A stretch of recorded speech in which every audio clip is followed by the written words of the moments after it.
ওই যে আমার বউ আমার বউ, আমার দ্বিতীয় বউ আমার বউ, তোমার বউ আমার বউ, বন্ধুর বউ, 501, রিসোর্ট, রিফ্রেশমেন্ট। মামুনুলদের ব্যাপার নিশ্চয়ই আদালত বিবেচনা করবে, কারণ এখন এই দেশটা তো মামুনুলদের। এই যে ইউনুচ্চা ক্ষমতা দখলের পর থেকে নারীদের অবস্থান কোথায় নিশ্চয়ই খেয়াল করেছেন। আমাদের সেই সকল আপুরা কোথায় যারা বলেছিলেন না যে আমি নারী হয়ে বলছি আমার নারী হিসেবে কোনো কোটার দরকার নাই। নারীদেরকে ঢাল হিসাবে ব্যবহার করে ইউনুচ্চা ক্ষমতা দখল করলো। ইউনুস গ্যাং পুরো বাংলাদেশে মবের রাজ্য কায়েম করলো। তাদের কোনো সভা সমাবেশে নারীর উপস্থিতি নেই বললেই চলে। এখন এই যে অভূতপূর্ব রায়, আদালতের খেলা, হয়তো রায় বাতিল হবে, হয়তো আরো কিছু আমরা শুনতে পারবো, কিন্তু মেসেজটা দেখেন, মুসলিম পুরুষরা বিয়ে করবে, অনুমতি আবার কিসের? তো এই বাংলাদেশে অর্ধেকের বেশি নারীরা রয়েছেন। আপুরা, আপনাদের কেমন লাগছে? আপনার জামাইয়ের যদি মনে হয় অমুকরে বিয়ে করবে, তমুকরে বিয়ে করবে, করে ফেলবে, কিসের অনুমতি? সামর্থ্য থাকলেই বিয়ে করবে। এখন সামর্থ্য সেটা আর্থিক হইতে পারে, বিশেষ ইয়ার হইতে পারে। বিষয়টি অনেক সময় দুঃখে হাসি আসে।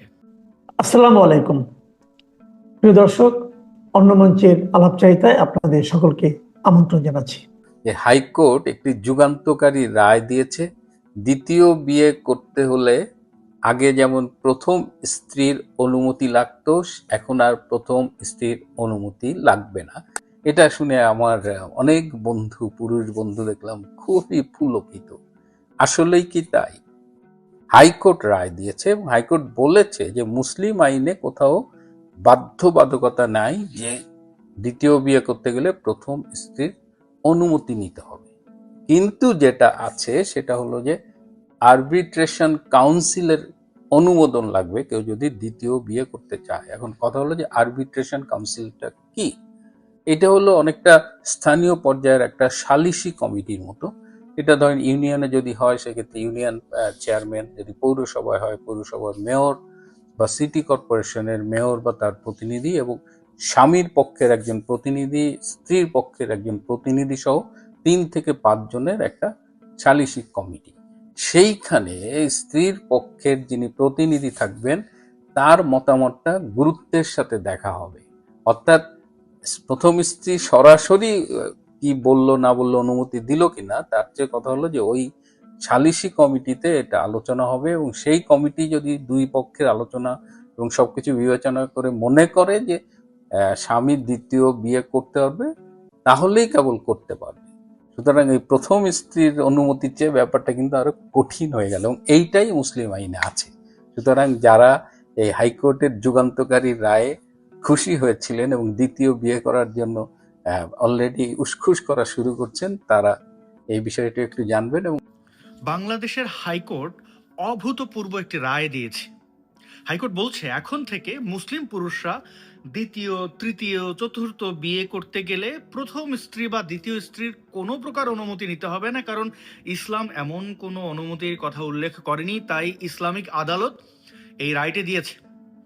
তো এই রায়ে আমাদের বাংলাদেশের নারীরা কষ্ট পাবেন নাকি আনন্দিত হবেন সেটা একটু পরে, নারীদের আবার কিসের কথাবার্তা, তাই না?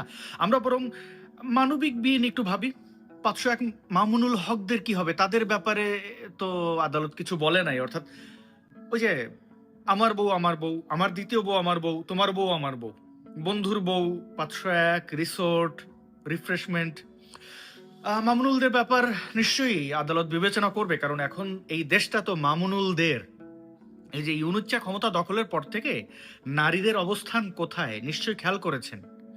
আমাদের সেই সকল আপুরা কোথায় যারা বলেছিলেন না যে আমি নারী হয়ে বলছি আমার নারী হিসেবে কোনো কোটার দরকার নাই। নারীদেরকে ঢাল হিসাবে ব্যবহার করে ইউনুচ্চা ক্ষমতা দখল করলো। ইউনুস গ্যাং পুরো বাংলাদেশে মবের রাজ্য কায়েম করলো। তাদের কোনো সভা সমাবেশে নারীর উপস্থিতি নেই বললেই চলে। এখন এই যে অভূতপূর্ব রায়, আদালতের খেলা, হয়তো রায় বাতিল হবে, হয়তো আরো কিছু আমরা শুনতে পারবো, কিন্তু মেসেজটা দেখেন, মুসলিম পুরুষরা বিয়ে করবে, অনুমতি আবার কিসের? তো এই বাংলাদেশে অর্ধেকের বেশি নারীরা রয়েছেন। আপুরা, আপনাদের কেমন লাগছে? আপনার জামাইয়ের যদি মনে হয় অমুকরে বিয়ে করবে, তমুকরে বিয়ে করবে, করে ফেলবে, কিসের অনুমতি? সামর্থ্য থাকলেই বিয়ে করবে। এখন সামর্থ্য সেটা আর্থিক হইতে পারে, আম, বিশেষ ইয়ার হইতে পারে। বিষয়টি অনেক সময় দুঃখে হাসি আসে। আজকে ইরানের দিকে তাকান, লাখো মানুষ রাস্তায় নেমে এসেছে। কেন? এই যে পুরুষতন্ত্র, নারীদেরকে মানুষ মনে না করা, বস্তাবন্দি করে রাখা, পান থেকে চুন খসলেই পিটিয়ে হত্যা করা, এই যে নির্যাতন নিপীড়ন, এতে জর্জরিত হয়ে আজকে লাখো মানুষ মৃত্যু নিশ্চিত জেনে রাস্তায় নেমে এসেছে। খমিনের ভিত কেঁপে গেছে, ইন্টারনেট বন্ধ, মোবাইল ফোন বন্ধ, সব বন্ধ করে দিয়েও আন্দোলন থামাতে পারছে না।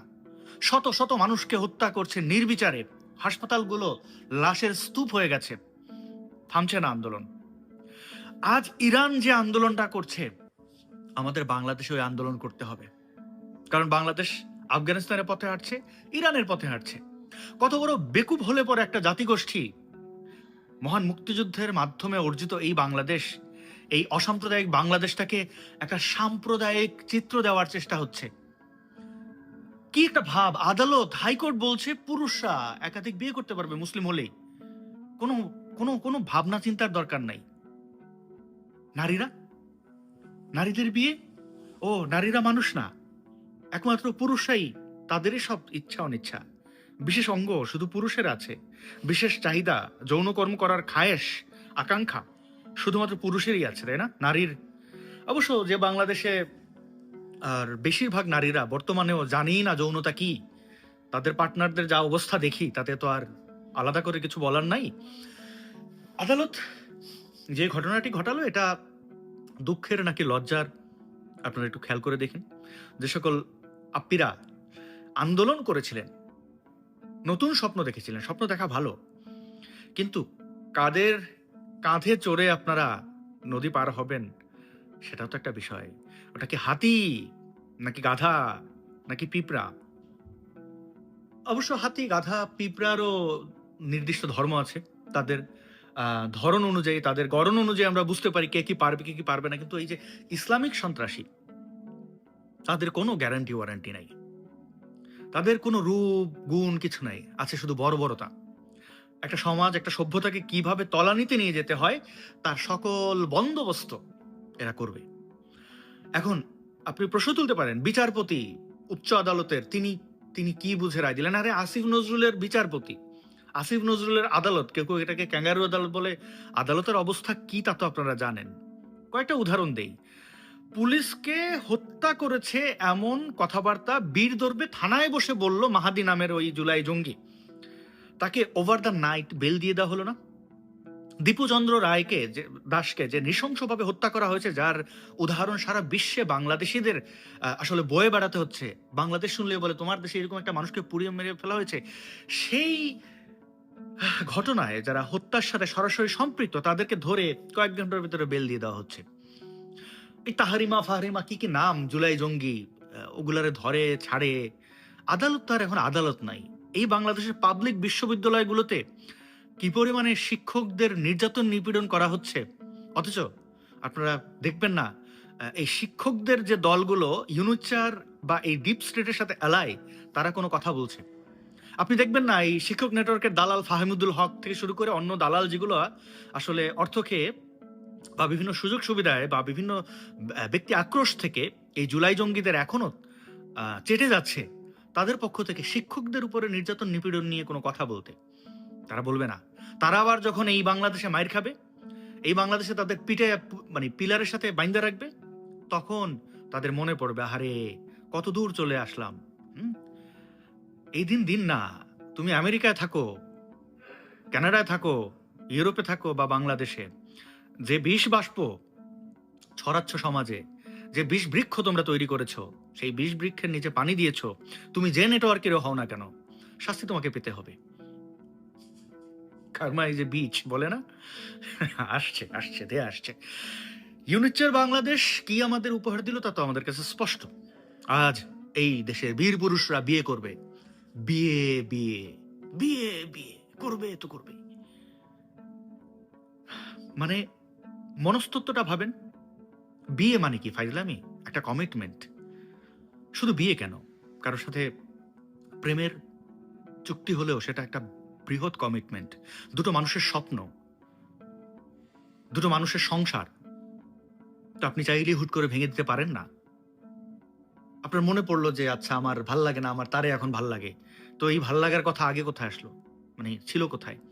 আপনি রহিমারে বিয়ে করে আপনি পরে বললেন যে না আমার করিমারে ভাল লাগে। তো রহিমারে বিয়ে করছেন কেন? সংসার, একত্রে স্বপ্ন গাঁথা, এগুলো কোনো মানে কোনো ফাজলামি না। তাও মানুষ প্রতারিত হলে, যেহেতু বিয়ে একটি লিখিত চুক্তি, সামাজিক চুক্তি, এর মধ্যে কেউ যদি সেই চুক্তি ভঙ্গ করে তাহলে আদালতের কাছে যাওয়ার সুযোগ ছিল। এখন আদালত বলে দিচ্ছে এই দেশ পুরুষের দেশ, এই দেশ মুসলমান পুরুষের দেশ, পুরুষের দেশ বললে ভুল হবে, মুসলমান পুরুষের দেশ। এই দেশে মুসলমান পুরুষরা যা খুশি তাই করবে। আবার হিন্দুদের বেলায় দেখেন নারীরা পৈতৃক কোনো সম্পত্তি পায় না, স্বামীর সম্পত্তি সেভাবে পায় না, কারণ বলা হচ্ছে তুমি পুরুষের আসলে ফার্নিচার, পুরুষের বাড়িতে থাকবে, বড় হয়েছে পুরুষের বাড়িতে, মরবে পুরুষের বাড়িতে, তোমার নিজস্বতা বলে কিছু নাই, সম্পত্তি হবে না। এটা আসলে আমাদের এই বাংলাদেশি নারী পুরুষ, হিন্দু বলেন মুসলিম বলেন, এদের আসলে বিবেক বিবেচনা নিয়ে আমার আর তেমন কিছুই বলার নাই। আমার মনে আছে হিন্দু নারীদের সম অধিকার নিয়ে যারা লড়ছিলেন হিন্দু ধর্মাবলম্বীদের মধ্যে থেকে, তাদের বিরুদ্ধে ছিল এই গোবিন্দ প্রামাণিকদের মতো দালাল, এবং এই গোবিন্দদের পক্ষে ছিল পুরুষতন্ত্রের কিছু হিন্দু কাওয়ার্ডরা। তোদের লজ্জা করে না? নারীদের মুক্তি দিবি না, আবার উন্নতি। নারীদের বস্তাবন্দি করে রেখে ইসলামিস্টদের কি অবস্থা, এই উদাহরণগুলো দেখেন। ও অখণ্ড ভারত চাই, জিহাদ করব, মুসলমানদের মতো ভাবনা টাবনা। যাই হোক, এটা আসলে ধ্বংসের রূপরেখা আপনারা তৈরি করছেন নিজের হাতে, কোনো সন্দেহ নাই। বাংলাদেশের ভবিষ্যৎ খুব খারাপ। একটা দেশের মোট জনগোষ্ঠীর অর্ধেককে যারা পায়ের নিচে পিষে মারতে চায়, অবদমিত করতে চায়, তাদের ব্যাপারে তেমন কিছু আর বলার থাকে না। এই দেশে লিঙ্গ বৈচিত্র্যের মানুষদের সাথে অন্যায় করা হয়। অপরদিকে বয়কট ভারত, দেখলেঙ্গে ভারত, আমরা ভারতের সকল পণ্য বয়কট করব, আমরা আমাদের বিশ্ব নন্দিত সাকিব আল হাসানকে দেশ থেকে বের করে দেবো, তকমা দেবো, রাজনীতি কেন করছে গালাগালি করব, আবার মুস্তাফিজুর রহমানরা কি কেন আবার খেলতে দেয় নাই, কান্নাকাটি করবো, ভারত বয়কট বলবো। আরে বেটা, ভারতের কাছ থেকে শেখ। ওই ওই ওই ভারতে লিঙ্গ বৈচিত্র্যের যারা মানুষ রয়েছেন, তোরা তো বেটা বলছো না, বলস তৃতীয় লিঙ্গ, ট্রান্স মেন উইমেনদের তৃতীয় লিঙ্গ বলস, আদিবাসীদের ক্ষুদ্র নৃগোষ্ঠী বলস। টাকা ভারতের দিকে, তাদের প্রেসিডেন্ট আদিবাসী। দেখ, সমকামীদের অধিকার ওই দেশে রয়েছে। হক নামের যে সিনেমাটি,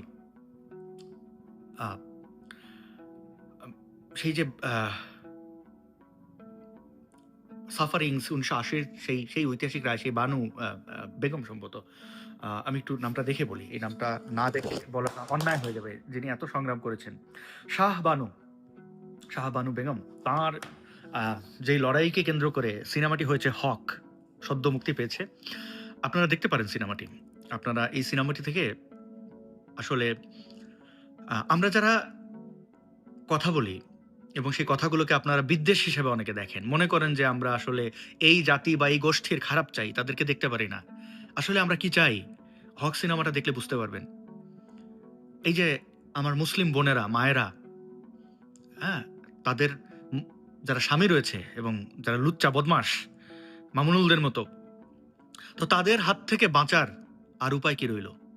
আগে তো একটু লামসাম দিয়ে কোনোভাবে আটকানো যেত সালিশি বিচার। এখন ওই নারীদের মুক্তি দিয়ে বা মুক্তি তারা পেলে, তাদের অধিকার ফিরে পেলে আমার কি লাভ, আমাদের কি লাভ? আমরা নিপীড়িত মানুষের অধিকার নিয়ে কথা বলি। শক্তের ভক্ত হওয়া খুব সহজ, ক্ষমতাবানদের দালালি করা খুব সহজ। যারা নিপীড়িত, অধিকারহীন, সেই মানুষগুলোর জন্য কথা বলার জন্য গার্ডস লাগে, অনেক কিছু হারাতে হয়। খুবই আনন্দিত হব যাদের জন্য কথা বলি, যাদের অধিকার নিয়ে কথা বলি, তারা যদি বুঝতে পারেন এই দেশের নারীরা যেদিন জাগ্রত হবে, তখন এই এই বদমাশগুলো, খমিনের মতো এই মোল্লা বঙ্গোপসাগরে গিয়ে পড়বে। নারী শক্তিকে যারা অবজ্ঞা করেছে, মানে নারী শক্তি আবার বদনারী না, তো আমরা এগিয়ে ঠিকই যাব, কিন্তু সেই এগিয়ে যাওয়ার জন্য কতটা পিছিয়ে আমাদের যেতে হবে সেটা সময়ের অপেক্ষা। ইউনূস সরকার, তার ক্যাঙ্গারু আদালত এবং তাদের রায়, আর অন্যান্য মোল্লা মুন্সি, রাজনৈতিক দল, এগুলোর বদমাশি তো আছেই, ভণ্ডামি তো আছেই। নারীর প্রতি বৈষম্য, ধর্মীয় সংখ্যালঘুদের প্রতি যে বৈষম্য, সবকিছু সুস্পষ্ট। তো অধপতন তো সুনিশ্চিত। চলেন আফগানিস্তানের পথ থেকে কিছুটা হেঁটে আসি, ইরান দেখে আসি, তারপরে পিচ চুলকারবার বলবো কি ভুলটা না করেছি। যেহেতু ভুল করবেন, ভুলের প্রায়শ্চিত্ত করবেন, করেন।